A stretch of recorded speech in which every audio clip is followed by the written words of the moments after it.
Welcome. My name is Oscar Johnson. I'm the Academic Director of the Center for the Governance of Change. We're an applied research center working with the impact of new technologies for society, politics, and economy. Today, we're starting our conversation series with a talk on information and disinformation in the times of the pandemic and the protests after the killing of George Floyd, as well as the future. With us today, we have two fantastic experts. We have Nina Jankowisz, who's a Disinformation fellow at the Wilson Center, a think tank in DC, and author of How to Lose the Information War, that is just coming out on July 9. With us also we have Peter Pomerantsev, who's a visiting senior fellow at LSE, journalist and author of the quite recent This Is Not Propaganda. He's also an author of the blockbuster Nothing is True and Everything's Impossible. Today we're going to talk about the information and disinformation landscape. And it's taken radical turns since the revolution in information and communications, information and telecommunications, and the 24 hours news cycle, all the way up to social media and the latest data-driven disinformation. Some of you might think that information conflict sounds a bit niche, but I would argue it goes to the core of how we perceive the world, how we perceive power, how we perceive legitimacy. And these are key points of political contestation. So we're going to think a little bit how these are changing. Now we have trust in media declining, where media's business models being challenged, and new technologies are offering new opportunities. Peter, you wrote that the idea that our data knows more about us than we do, and that this can be used to influence us without our knowledge, is indeed a scary proposition. So first of all, let's start from the very, very broad. What are we seeing? How should we understand information conflict, and what are we seeing today? Sure. Well, listen, Oscar, I mean, if we're going to talk about books, then you've written the book about 21st century Russian information warfare. And I completely kind of defer to your expertise on that definition of information conflict, which is for many, a kind of a sub-military category, which specialists in security and defense need to think through. I'm very interested in kind of maybe another use of the term information war, which is the way it's sort of become used in Russian discourse, kind of more popular Russian discourse, where it's kind of started to become like a way to explain the world. It's something that started to happen in the 1990s. Some academics started really trying to do revisionist history. Some say that the Soviet Union lost the Cold War because of information war by the West. Perestroika and glasnost were information operations.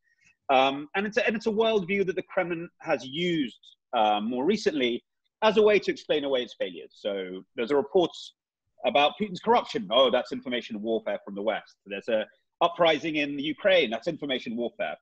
And we've seen the heads of Kremlin media and its spokespeople kind of just use this language to explain away the world. And I think it's a very dangerous metaphor in the sense that it kind of subverts the possibility for any kind of exchange of ideas and any kind of use of language as an end in itself. Language is always instrumentalized, information is always used.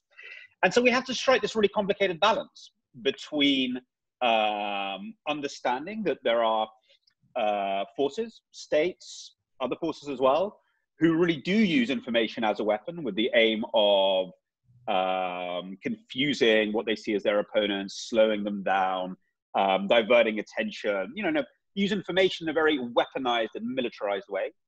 And at the same time, even as we analyze this and shed light on this, not to slip into a vision where all information is treated as warfare, because then there's just no room for debate and deliberation and really for democracy. And striking that balance is incredibly difficult because you have to do both. And I find Ukraine fascinating because that's a country where that drama is really, really clear. And I think Nina's fantastic because she's been one of the great guides of navigating how do you both expose this new world that we live in, where information warfare is rife, where information can be so easily used to in a weaponized way, and at the same time without slipping into kind of this this almost Kremlin-like mentality.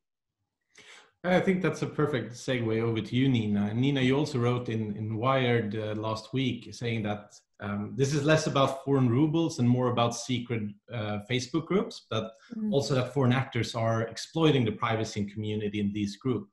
So how can we untangle this Gordian knot of domestic and foreign, and how do we strike this balance that Peter is wanting?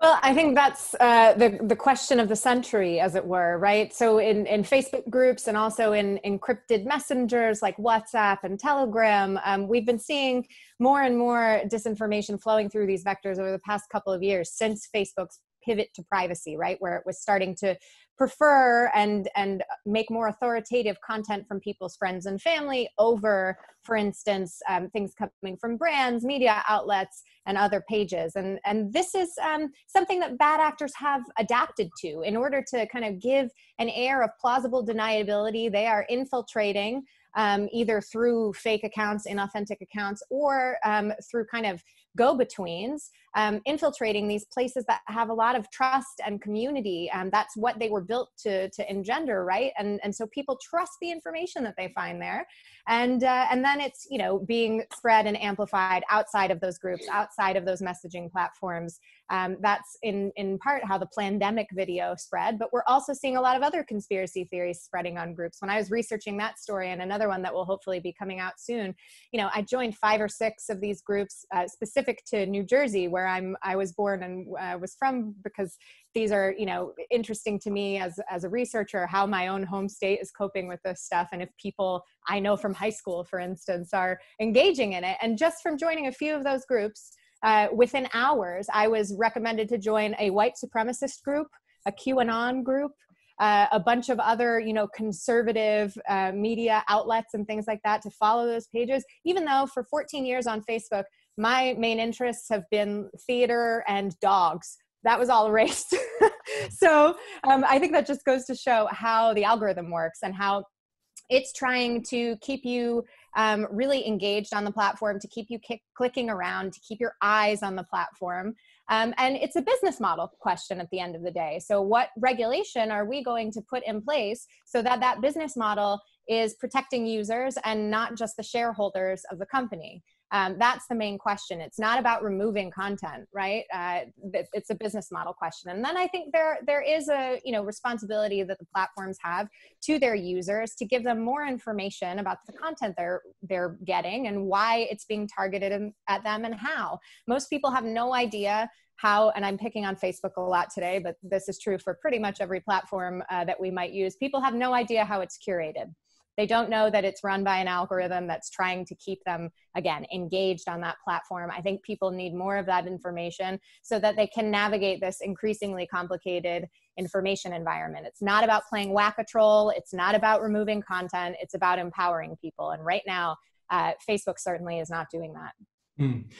Follow-up question there, because I think one of the best argument I've heard has said that, you know, let's not focus on the content in societies built on the freedom of speech. Let's look at the inorganic amplification that gives extra voices to that. And let's expose it, let's debunk it, let's show it out there. But I've always felt that, will the debunking reach the people, consuming disinformation, misinformation?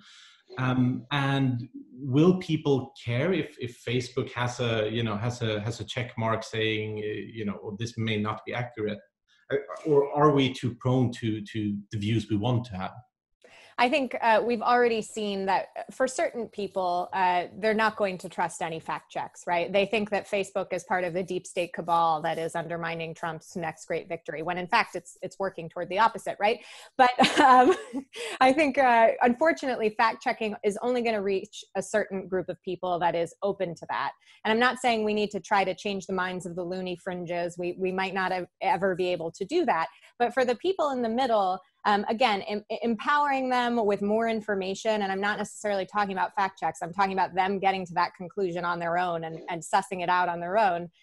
through information that the platforms provide them, I think that's a more, likely way to work, one that's going to get people more actively involved, which right now, we're kind of automatons just sharing things without reading them. I do like the new thing that Twitter has introduced where they're going to ask you if you've read an article if you try to retweet it without clicking through to the link. I think that is smart. We need a little bit more of those sort of interstitials and speed bumps to kind of slow down the information highway, because right now we are traveling at breakneck speed. And I think as you lifted that, the idea that there's a couple of algorithms, we have no idea what's going in there, decide so much of what we shape and how we understand the world. And I want to go to you, Peter, because one of the things in your book that surprised me the most was your discussion with the digital campaign manager of Vote Leave. And he said the most effective Brexit mobilization, it wasn't immigrants, it wasn't economy, it was over animal rights. The narrative that the EU was super cruel to animals was the most effective. And with the notion, as you said, that there's data that knows more about us than we do. How much of this number do we understand, and what can we do about it? Yeah, I mean, look, there is a basic paradox that we exist in, that we have more. And it can seem we have more information than ever before. Even closed societies can't really impose censorship they used to. So there's all this information, and at the same time, we have much less of an idea about how the information is created, amplified, distributed, and targeted. So in the case of Vote Leave, firstly, look, we're taking his word that he's telling the truth. Already a problem. We should all be able to tell which ads were put out by which campaigns, with what spend, directed at who. We should be able to check which were the most successful. All this should be in the public sphere.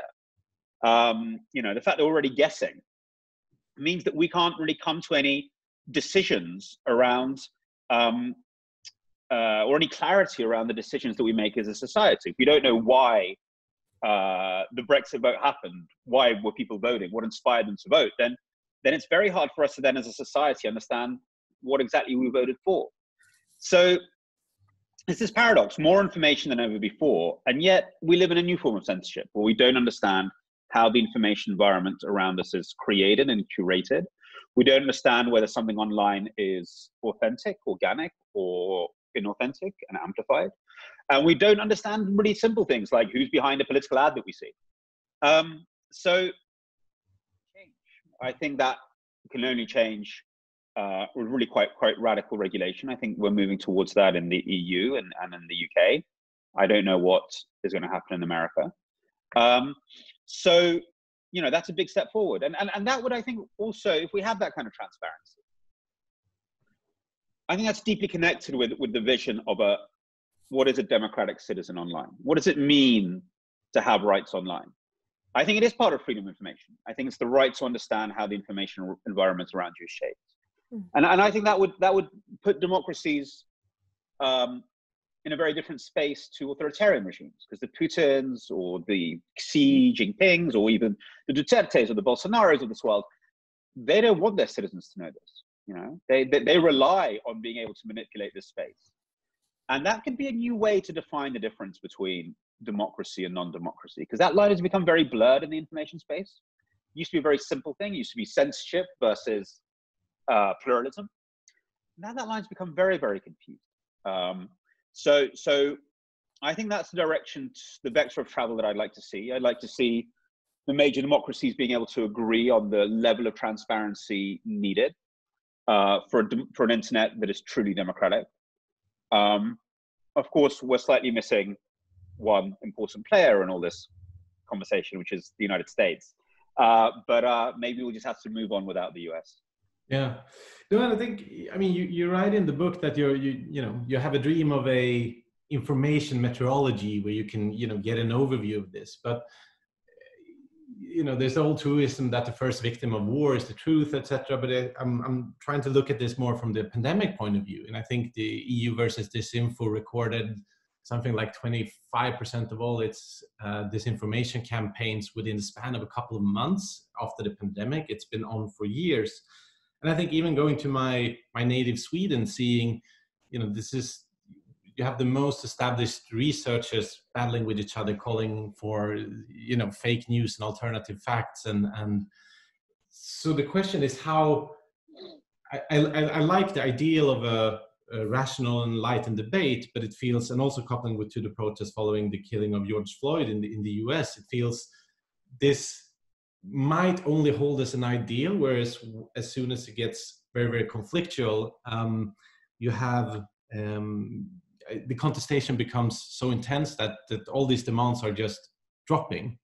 Do you agree with that, Peter? I want to push you a little bit on that one.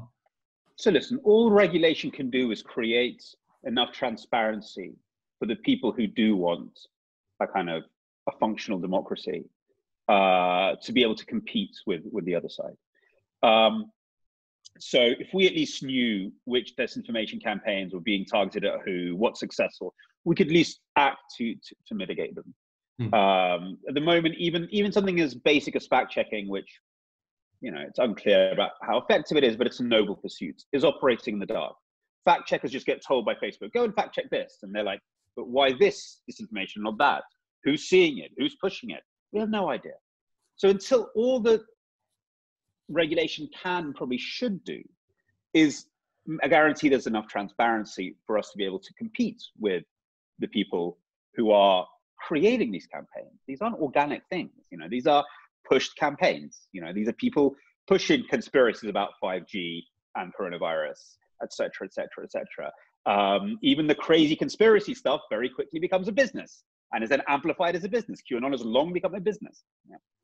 So there's so much to do to create a playing field, which would make it harder for those players and better for the forces of good, decency, and liberal democracy. But of course, it can't solve it. Regulation can't in a democracy solve all these issues. All it can do is change the game. I think the big thing that we need going forward is really akin to what the BBC was when it was introduced in the 1920s in Britain. We probably need to start thinking about a non-commercial internet space, which is not powered by the priorities of non-stop engagement and likes and shares and this whole emotional attention economy, which is fine if you're sharing pics of your dog or whatever, or cats, or who do you have, Nina? You've got a dog, yeah? I've got both now. Dog okay, and well, exactly. cat. So Nina's dogs and cats, definitely fine for Facebook.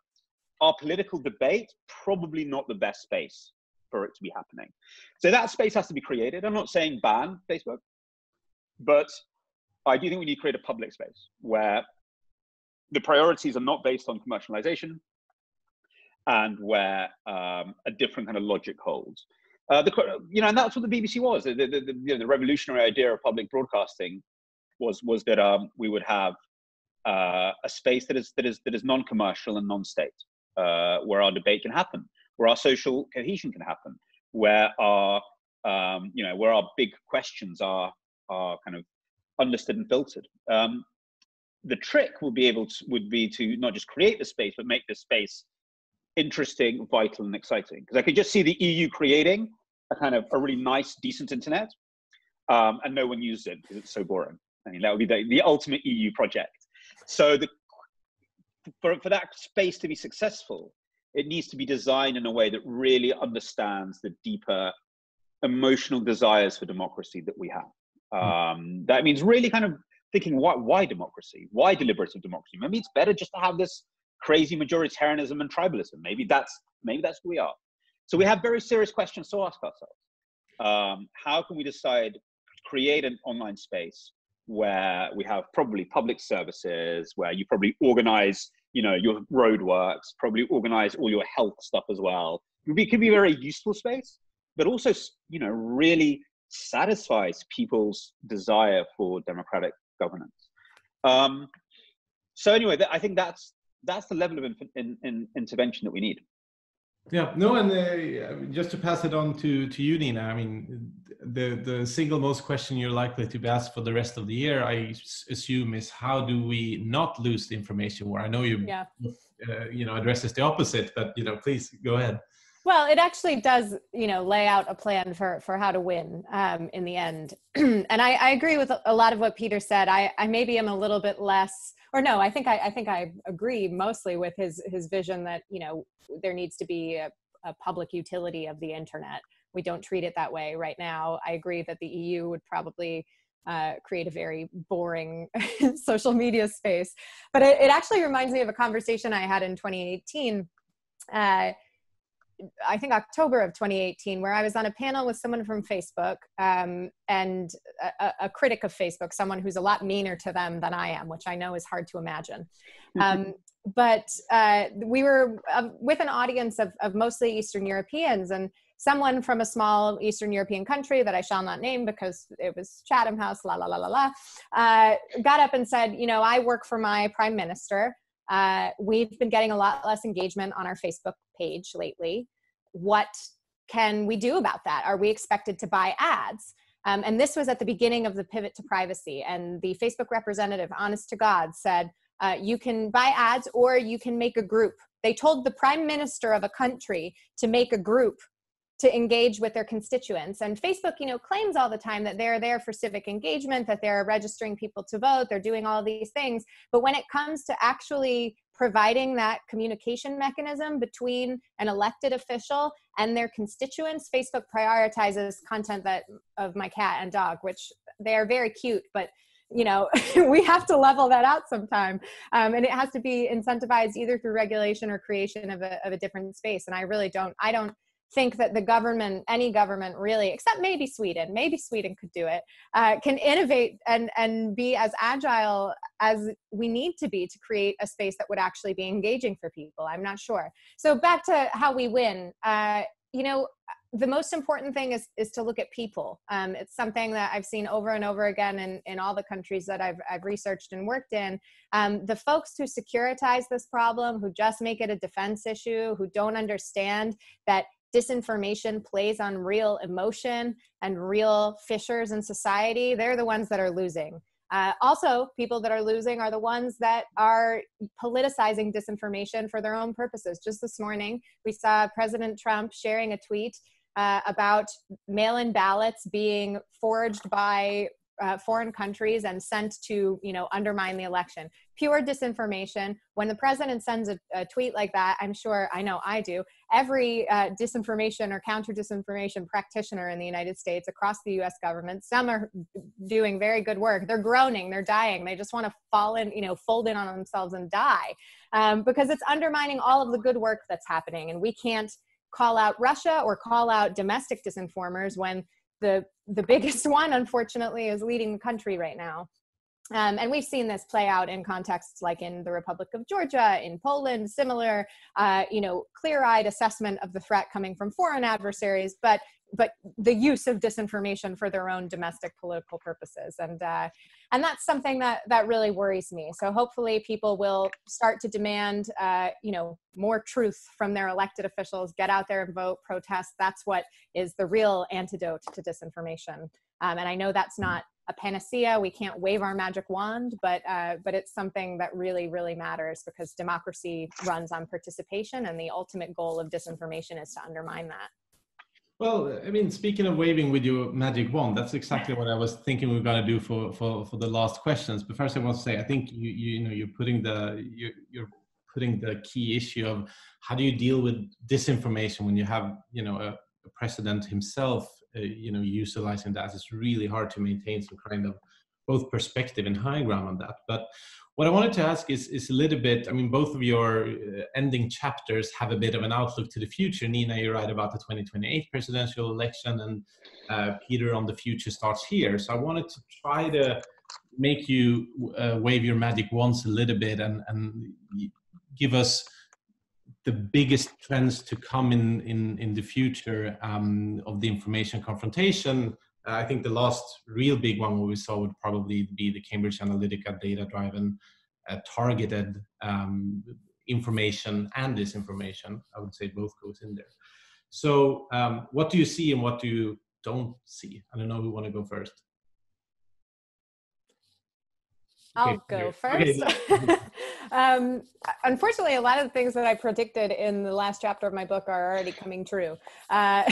We just this week saw the dismissal of a bunch of the heads of Voice of America, RFERL, the board at the U.S. Agency for Global Media, and I had predicted that Trump would try to dismantle those agencies. Certainly, we've seen the attacks against our own public media, NPR and PBS here. That's happening, and I think that's a trend that's been well established for a long time. But really, I think we're going to continue to see the blurring of the lines between foreign disinformation and the domestic, because the floodgates have been opened. It is open now for that collaboration to happen, and it's going to continue, and that's extremely worrisome. So that's where I see a lot of the continued undermining of American democracy, at least, headed toward, not only in this election cycle, but if we don't do something in the next 4 years, then that's going to be the new reality for years to come. Mm-hmm. Peter. So I'd like to sort of end on two related points. So we just talked about disinformation a lot. So I do think we need to kind of expand and yet sort of hone our understanding of what disinformation is, and that's very important. I do think there's an increased understanding that when we're talking about disinformation in the digital space, content is one part of it. So for example, the US president making stuff up about election fraud, and that's obviously very dangerous, and that has to be countered. But what makes the internet unique is not pieces of content. The US president would have always have had a massive megaphone if he chose to speak lies. I mean, he would have done through the media, and it's not hard for him to reach the nation at all. What's interesting about the internet is the way content is distributed and targeted. And I think really that what we can do something about is that part of the disinformation chain, which is kind of deceptive behavior. Bots and troll farms and so on and so forth. The problem isn't necessarily the content. The content can be neither informing nor disinforming. It could be like go Trump or down with Biden. It can be nothing in terms of its informational content. What's disinforming is its inorganic nature. We can regulate against that. Yeah, that's got nothing to do with freedom of expression.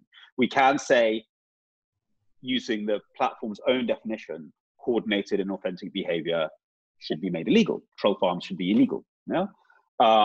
That's not hard to regulate against, and hopefully that's the sort of stuff we'll see. The reason I talk about that is look, we talked a little bit about information war and information conflict. These things are completely undefined. We don't actually have a series of characteristics which we say are off the scale of our legal and cultural norms. We'll only do that when we've been able to define our rules of information peace. And we can say, this is a democratic information space. Therefore, if you've gone against that, you have strayed into A, illegality, and B, information war. Therefore, we can do something about it. And that's completely, doesn't matter who's the president. Yeah, it's types of behavior which we find unacceptable, whether they're domestic or hostile.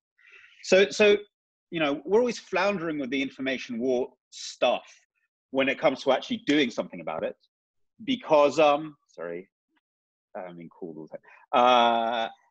We're constantly floundering with the information war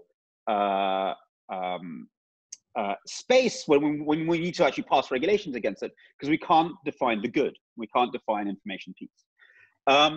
So I think that's really going to be the thrust, managing to define and create the kind of philosophical legal parameters for what a democratic internet should be like. I think that's where the intellectual effort has to be directed. Yeah, well, thank you very much. On that very, very good note on the need to define information piece, we'll wrap it up for today, even though we could have gone for a lot longer. Lastly to say, follow us more with our work at cgc.ie.edu. And thank you very much, Nina, and thank you, Peter. Thanks for having us. My pleasure.